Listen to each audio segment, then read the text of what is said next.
কুমোরটুলিতে অর্পিতা স্টুডিওতে আছি, আর এই স্টুডিওর একটু ভিডিওটা করছি কারণ যেহেতু খুব ইউনিক প্রতিমা। এই একটা ইউনিক প্রতিমা, তারপরে আরও একটি ইউনিক প্রতিমা। প্রত্যেকটি প্রতিমাগুলো কিন্তু খুব একটু ইউনিক বলে একটু তোমাদের সঙ্গে আমি শেয়ার করে নিচ্ছি।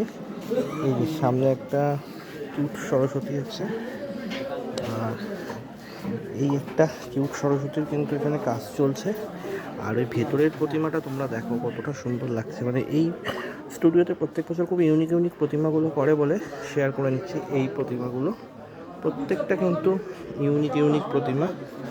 আর ওইদিকেও বেশ কিছু ইউনিক প্রতিমা আছে, ওই যে ভেতর দিকে দেখা যাচ্ছে। এগুলোটাও আমি একটু তোমাদের দেখাবো, এখান থেকে যতটা সম্ভব হচ্ছে একটু দেখিয়ে দিচ্ছি। এই যে এই প্রতিমাটা দেখো, এই প্রতিমাটাও কতটা সুন্দর দেখতে, খুব ইউনিক। অনেকগুলো প্রতিমাই হয়েছে কিন্তু এখানে। এর পাশে এই পাশে একটা ইউনিক প্রতিমা, সোজাসুজি প্রতিমাটাও খুব দারুণ।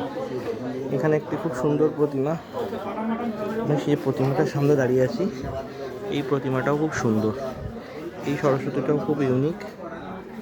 এই যে এই সরস্বতীটা, এর পাশে এখানে একটা সরস্বতী আছে, সোজাসুজি সরস্বতীটা খুব সুন্দর লাগছে দেখতে, দেখো। তো এই স্টুডিওটার সব সরস্বতীগুলোই কিন্তু খুব ইউনিকের জন্য তোমাদের সঙ্গে একবার শেয়ার করলাম। কেমন লাগলো একবার জানিও অবশ্যই।